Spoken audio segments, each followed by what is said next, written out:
وَلَقَدْ آتَيْنَا مُوسَى 9 آيَاتٍ بَيِّنَاتٍ فَاسْأَلْ بَنِي إِسْرَائِيلَ إِذْ جَاءَهُمْ فَقَالَ لَهُ فِرْعَوْنُ إِنِّي لَأَظُنُّكَ يَا مُوسَى مَسْحُورًا قَالَ لَقَدْ عَلِمْتَ مَا أَنزَلَ هَؤُلَاءِ إِلَّا رَبُّ السَّمَاوَاتِ وَالْأَرْضِ بَصَائِرَ وَإِنِّي لَأَظُنُّكَ يَا فِرْعَوْنُ مَثْبُورًا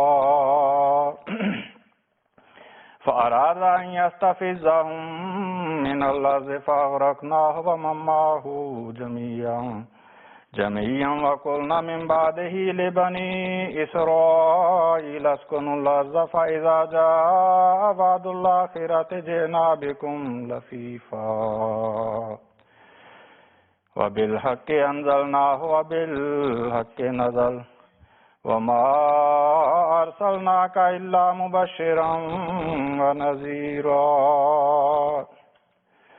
وَقُرْآنًا فَرَقْنَاهُ لِتَقْرَأَهُ عَلَى النَّاسِ عَلَى مُكْثٍ وَنَزَّلْنَاهُ تَنزِيلًا قُلْ آمِنُوا بِهِ أَوْ لَا تُؤْمِنُوا إِنَّ الَّذِينَ أُوتُوا الْعِلْمَ مِنْ قَبْلِهِ إِذَا يُتْلَى عَلَيْهِمْ يَخِرُّونَ لِلْأَذْقَانِ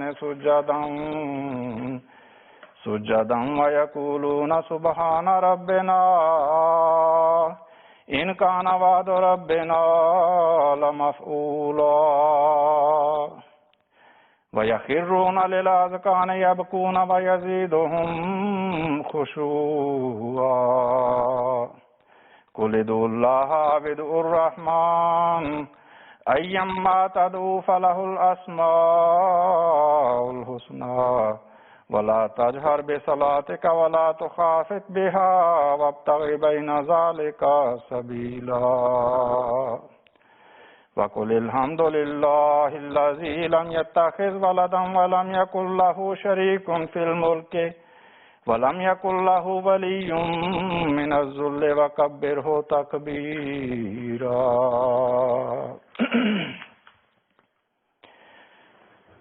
और हमने मूसा को Wir hatten Moses 9 offenbare Zeichen gegeben. Frage nur die Kinder Israels. Als er zu ihnen kam, sprach Pharao zu ihm: Ich halte dich, o Moses, zweifellos für ein Opfer der Täuschung. Er sprach: Du weißt recht wohl, dass kein anderer dieses Zeichen herabgesandt hat, als der Herr, der Himmel und der Erde, als Zeugnisse. Und ich halte dich, o Pharao, zweifellos für ein Opfer des Verderbens. Da beschloss er, sie aus dem Lande zu treiben, doch wir ertränken ihn und die mit ihm waren, allesamt. Und nach ihm sprachen wir zu den Kindern Israels: Wohnet in dem Lande, und wenn die Zeit der zweiten Verheißung kommt, dann werden wir euch hinzubringen, als eine Schar, gesammelt aus den verschiedenen Völkern. Und mit der Wahrheit haben wir es hinabgesandt, und mit der Wahrheit kam es hier nieder. Und dich entsandten wir nur als Bringer froher Botschaft und Warner. Und den Koran haben wir in Abschnitten offenbart, damit du ihn den Menschen stückweise vortragen mögest. Und wir sandten ihn nach und nach hinab.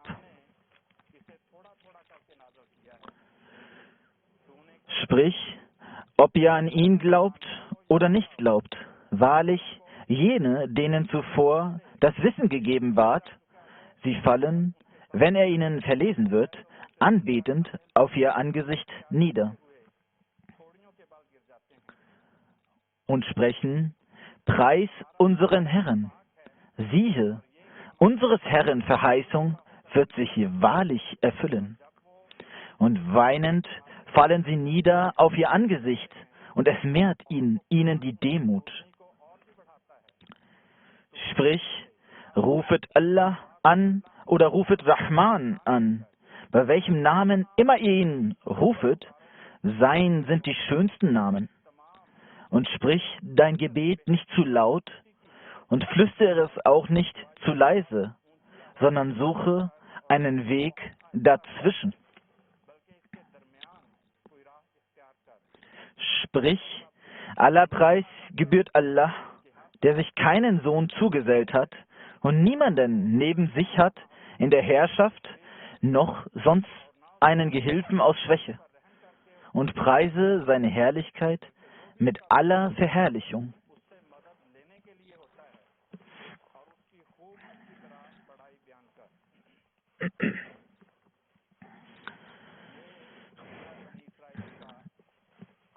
Dies ist der letzte Ruku der Surah al-Bani Israel. Wie man schon aus dem Namen der Surah erfährt, dass es Surah Bani Israel ist, also die Surah über die Kinder Israels. Man sollte sich immer vor Augen führen, wenn der heilige Koran einen Propheten erwähnt oder die Zustände eines Volkes berichtet oder über die Gläubigen oder diejenigen, die nicht glauben, berichtet, dann sind das nicht irgendwelche Geschichten oder Fabel. Es ist vielmehr dafür da, damit die Ereignisse, die Gott über die Propheten, über diese Völker berichtet, da Sie alle wissen, ist es ein Buch, welches für die Ewigkeit ist und für immer bleibt. Und somit hat Gott nichts darin als eine Geschichte oder als Märchen berichtet, sondern all das hat einen Sinn, wenn Gott das erwähnt. Und es ist in erster Linie, wenn so etwas erwähnt ist, in der Hinsicht sind das, dass man eine Lehre aus diesen Geschichten, Ereignissen ziehen kann. Deswegen hat Gott so etwas erwähnt. Hier sind nun einige Zustände von den Kindern Israels auch erwähnt. Und es ist wichtig, dass man diese deswegen auch sich vor Augen führt, damit den Muslimen auch deutlich wird, dass auch sie mal diesen Zuständen ausgesetzt werden. Hier sagt Gott zu Beginn, wir hatten Moses 9 offenbare Zeichen gegeben. Und weiter heißt es, frage nur die Kinder Israels, als er zu ihnen kam, sprach Pharao zu ihm, also als Moses, Friede sei auf ihm, zu ihnen kam, sprach er zu Pharao, ich halte dich, o Moses, zweifellos für ein Opfer der Täuschung. Hier erwähnt also Allah Ta'ala 9 Zeichen, welche Gott durch dem Pharao und seinem Volk gezeigt. Jedoch haben sie keinen Nutzen daraus ziehen können. Auch der verheißene Messias erwähnt, die verschiedensten Zeichen, welche Gott den Menschen, also dort damals Pharao und seinem Volk gezeigt hatte. Was hätte denn Pharao davon begreifen können? Er hat nichts von diesen Zeichen gehalten, von diesem Wunder gehalten. Wenn er nun diese Zeichen nicht anerkennen wird, hat Gott dann auch weiter gesagt, dass er noch ein viel größeres Zeichen aufzeigen wird, wodurch all seine Ansätze zerstört werden, all seine Anmaßungen zerstört werden und zunichte gemacht werden. Gott, immer wenn er Propheten entsandt, schickt er auch verschiedene Zeichen zu ihrer Unterstützung mit. Oftmals, meist die Mehrheit des Volkes, wo der Prophet erscheint, die meisten leugnen nicht nur den Propheten, sondern vielmehr, sie machen sich sogar darüber lächerlich, über den Propheten und über seine Zeichen. Und wenn Sie das betrachten, noch in der heutigen Zeit, haben wir das auch in der Zeit des verheißenen Messias gesehen. Allah hat dem verheißenen Messias unzählige Zeichen gegeben und gezeigt. Und einmal gibt es hier solche Zeichen, welche ein Mensch selbst vollbringen kann, aufzeigen kann. Jedoch gibt es auch Zeichen, die nicht in der Hand des Menschen liegen, dass er sie in irgendeiner Weise erfüllen kann. Beispielsweise sei es die Sonnen- und Mondfinsternis. Da konnte kein Mensch einen Einfluss aufnehmen, dass es zur Sonne- oder Mondfinsternis kommt. Ebenso ist es mit der Pest. Das konnte auch kein Mensch selber beeinflussen. Es sind also viele himmlische Zeichen dabei. Und obwohl solche Zeichen hinabgesandt wurden und deutlich wurden, haben die Feinde es abgelehnt, diese Zeichen, nicht nur abgelehnt, sondern auch sich darüber lustig gemacht. Es gab auch natürlich diejenigen, die Gottesfurcht hatten, haben natürlich auch dann haben natürlich auch diese Zeichen angenommen. Und so heißt es auch in einer Strophe, wenn man wirklich Gottesfurcht im Herzen hat, dann reicht sogar ein Zeichen, dann braucht man nicht unzählige oder viele Zeichen. Gott bezeichnet dieses auch im Koran aufzeigend, dass in einem anderen Vers des Korans, dass sie auf Gott schwören, dass auch, wenn diese offenbaren Zeichen zu ihnen gebracht werden, dass sie wirklich daran glauben werden. Doch was sagt Gott darauf? Gott antwortet, O Prophet, antworte ihnen oder sage ihnen, sie haben die Zeichen sind vorhanden. Jedoch wie soll man es euch deutlich machen, euch erklären, dass ihr wirklich, auch wenn die Zeichen aufgetaucht sind, nicht glauben werdet? Wenn dies schon der heilige Koran offengelegt hat, hat es der Koran nicht einfach so oder Gott nicht einfach so erwähnt, sondern das ist eine Natur schon in der Feinden vorhanden, dass sie immer diese Zeichen ablehnen werden, egal wie deutlich sie waren. Und so war es auch zur Zeit von Hazrat Musa a.s. Damals haben der Pharao und die Kinder Israels nicht von diesen Zeichen profitiert. Insbesondere der Pharao und sein Volk sich davon interessiert. Es gibt beispielsweise dieses Zeichen, dass er einen Stab schmeißt und daraus eine Schlange wird, dann beispielsweise dass die Erstgeborenen umgebracht werden, dass dass von Fröschen, das Stechmücken, das Blut fließt, das Viehpest, Heuschrecken. So gab es verschiedenste Plagen und Zeichen, die Gott dann aufgezeigt hat, dem Volke Pharaos und Pharao. Jedoch haben sie darüber lächerlich gemacht, haben das ausgelacht, was Moses da gezeigt hat und über die Zeichen auch, die Gott dann entsandt hatte. Dann heißt es auch weiter, dass Moses a.s. Pharao ansprechend gesagt ist, dass du doch sehr wohl wissen tust, dass diese Zeichen von Gott sind, es sind Zeichen, die wirklich die Augen öffnen und den Menschen läutern. Aber trotzdem leugnest du die Zeichen, die Gott herabgesandt hat. Und wenn du trotzdem diese Zeichen ablehnst, dann verkünde ich dir heute, dass du verderben wirst und zerstört werden wirst. Und wohin hat es dann geführt? So heißt es auch weiter im Koran.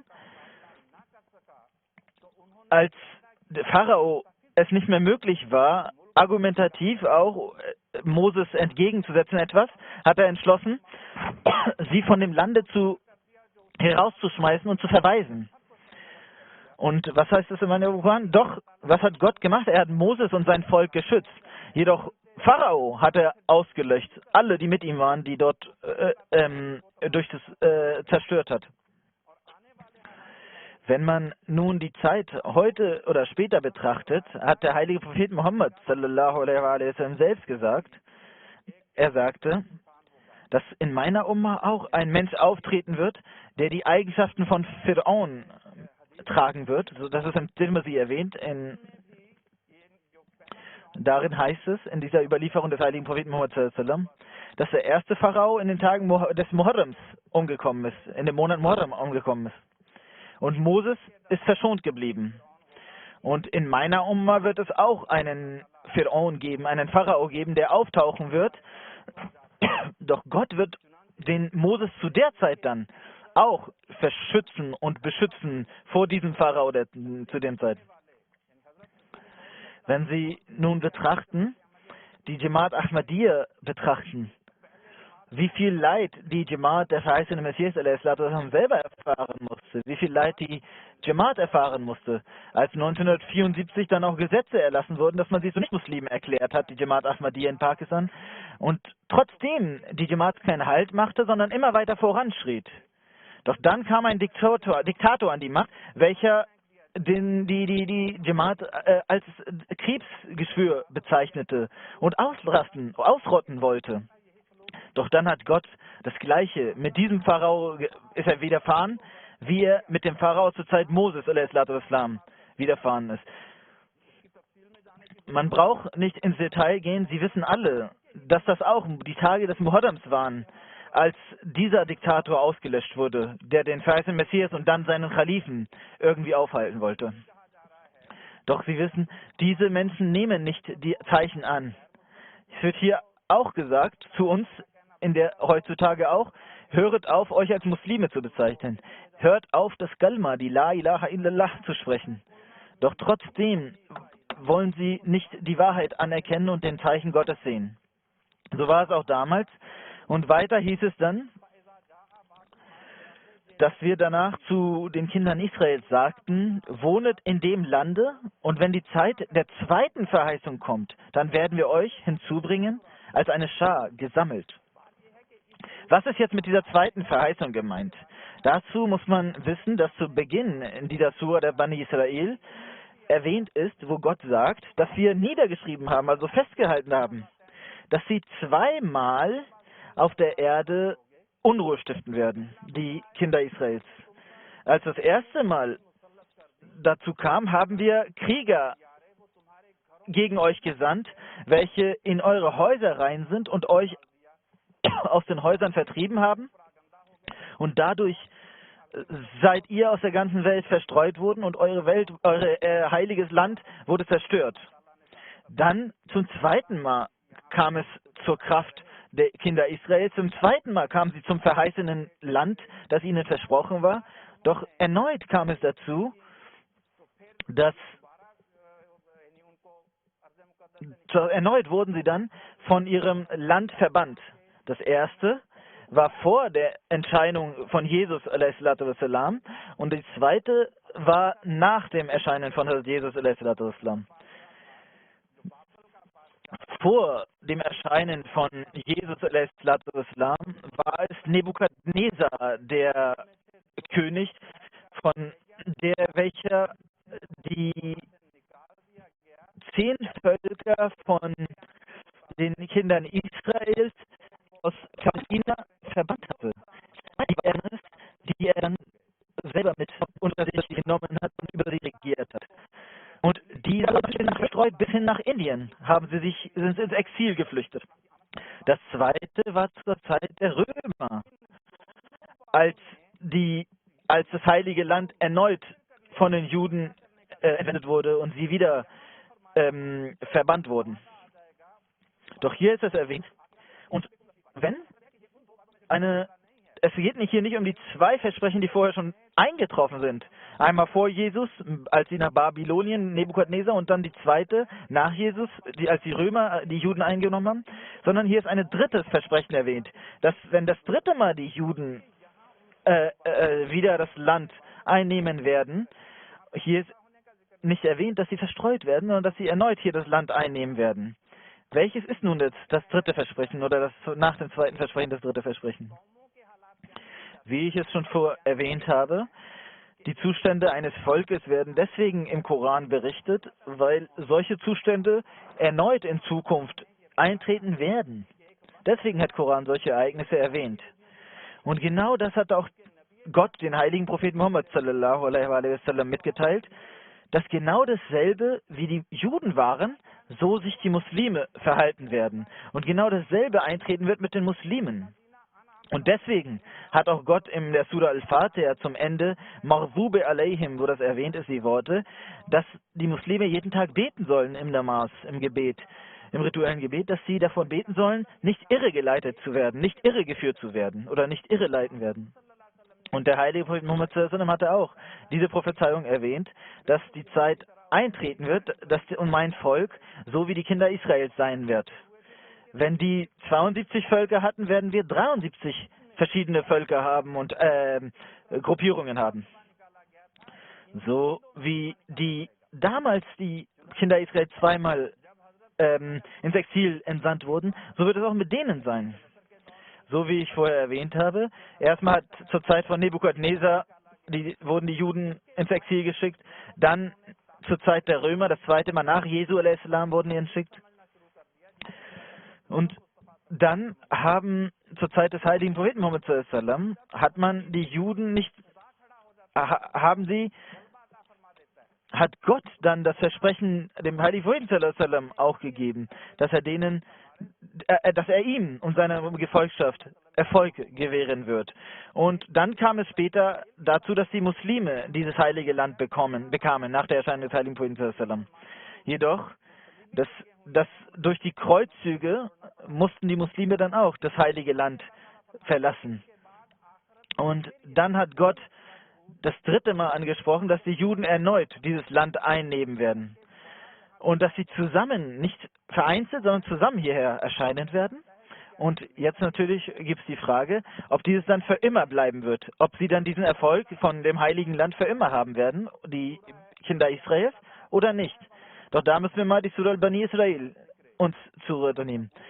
Und da heißt es, dass wir es in den Psalmen niedergeschrieben haben, dass der heilige Boden, dass jegliche Leute diesen Boden vererbt bekommen werden, welche gute Taten vollbringen. Dies wird also die Zeit sein, wo die jüdischen Stämme, Völker und die christlichen Völker, die stärker sein werden und die Kraft auf der Welt haben werden und vorherrschen wird, und sie die Welt regieren werden. Doch dann hat der heilige Prophet Muhammad sallallahu alaihi wasallam erwähnt, dass dann die zweite Manifestation des Khilafats eingeführt wird, nach dem Erscheinen des heiligen Propheten und dann des seinen verheißenen Messias, nach dem heiligen Propheten, dass der verheißene Messias erscheinen wird und dass er dann unter seiner Leitung, unter seinen Führung die Khalifen, die seine Nachfolger sein werden, dass diese dann den Erfolg einziehen bekommen. Und ich glaube, dass Ibadul Salihin, also die rechtschaffenen Menschen Gottes, dass darin auch ein Versprechen des Khilafats vorhanden ist. Denn da ist es auch in der Surah Nur, in der Versprechen des Khilafats erwähnt, dass Gott wahrlich diejenigen zu Khalifen gewähren wird, die gute Taten vollbringen werden. Und was hier Ibadi mit meinen Menschen gemeint ist, die gute Taten vollbringen, meine Menschen, mit denen sind Gläubige gemeint, diejenigen, die glauben. An anderer Stelle, wo Iblis sagt, dass er deine rechtschaffenen Menschen vom rechten Weg abbringen wird, da hat Gott ihm ganz deutlich gesagt, du kannst machen, was du willst. Du hast die Möglichkeit, du kannst in jeglicher Hinsicht versuchen, meine Menschen versuchen, die an mich glauben, von dem rechten Weg abzuführen.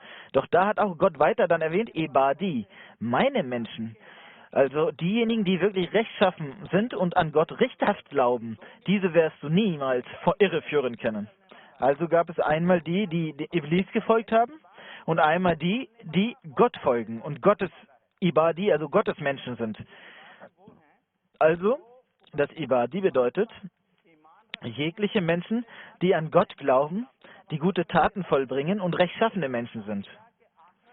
Deswegen hat Gott auch hier erwähnt, dass sie werden zwar jegliche Mächte vereinen, sie werden die Welt regieren. Und dann hat der heilige Prophet Muhammad sogar erwähnt, dass sogar das Dajjal diese Menschen sind, dass sogar Yajuj, also Gog und Magog, diese Völker sind. Und hat der heilige Prophet schon verkündet, dass man nicht gegen diese Menschen Krieg führen werden kann. Diese werden immer in diesem Krieg siegen. Aber was war denn über den verheißenen Messias erwähnt? Er ist derjenige, der den Krieg beendet. Er ist derjenige, der die Scharia des heiligen Propheten Muhammad sallallahu alaihi wasallam erneut einführen wird, wiederbeleben wird. Und hier ist genau das in diesem Zusammenhang zu verstehen, dass es hier erwähnt ist. Hier sind große Zeichen für die Menschen, die meine Menschen sind. Es ist eine Richtschnur und es sind Zeichen aufgezeigt, ein Weg aufgezeigt für meine Menschen. Und genau dieses Versprechen ist auch in den Versen der Ayat Istikhlaf, also der Khilafat-Verse erwähnt. Dann heißt es weiter in der Surah Al-Anbiya, dass wir dich nicht entsandt haben, außer als Gnade, dass du als Gnade für jegliche Menschheit bist. Und das ist dann also erwähnt, dass dieses Jamaat, die zu der Zeit kommen wird, wo das Dajjal auch vorherrscht, dass diese dann Gnade für die ganze Menschheit sein wird. Und hier sind verschiedene Stufen erwähnt. Diese Menschen werden in erster Linie Gläubige sein, rechtschaffene Menschen sein. Sie werden an Gott glauben. Sie werden Gott anbeten. Sie werden den heiligen Propheten Muhammad sallallahu alaihi wasallam in jeglicher Hinsicht befolgen. Sie werden solche Slogans haben wie Liebe für alle und Hass für keinen. Wenn wir heute die anderen Muslime betrachten,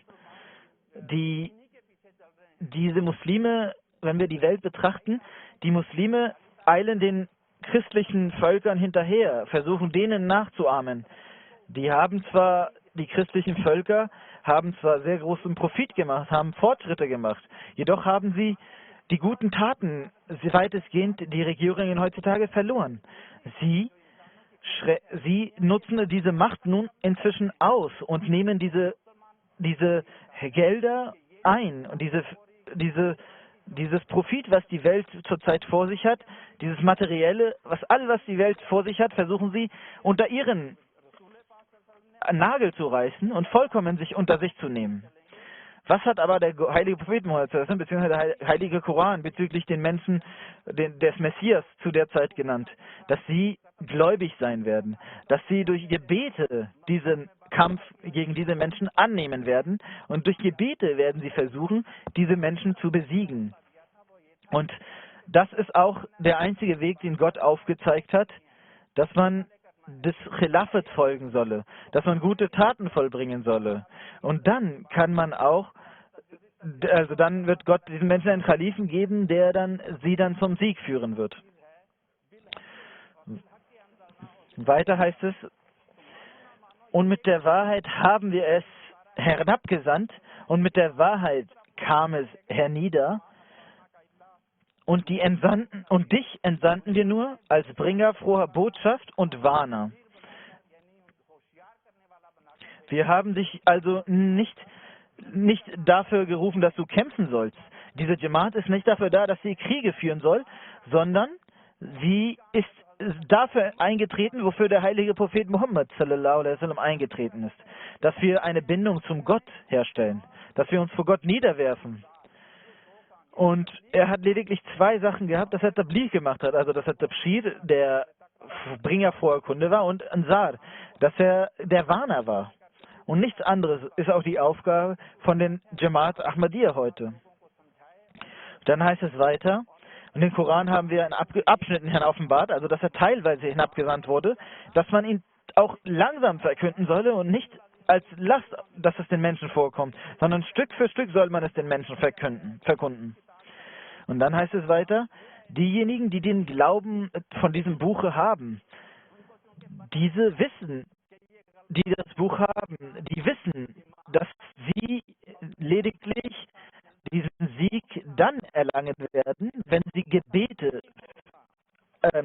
wenn sie standhaft in ihren Gebeten sein werden, wenn sie ihre Gebete fortführen werden und sich vor Gott niederwerfen und vor Gott die Hilfe suchen werden.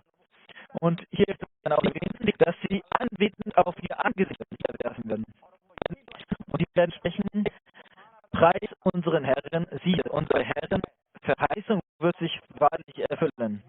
Und dies ist ein Versprechen, was wirklich von Gott in Erfüllung gehen wird. Und sie haben wirklich nicht nur, dass sie darauf ein Glauben haben oder Vertrauen haben, sondern sie bauen fest darauf. Das ist erwähnt, das Wort Yaqin. Das heißt, dass sie fest darauf bauen, dass sie fest überzeugt sind und wissen, dass es eintreten wird. Und deswegen machen sie dann auch dementsprechend, vollbringen sie auch mehr Anstrengungen und versuchen dann auch dementsprechend dem nachzueifern, weil sie überzeugt sind.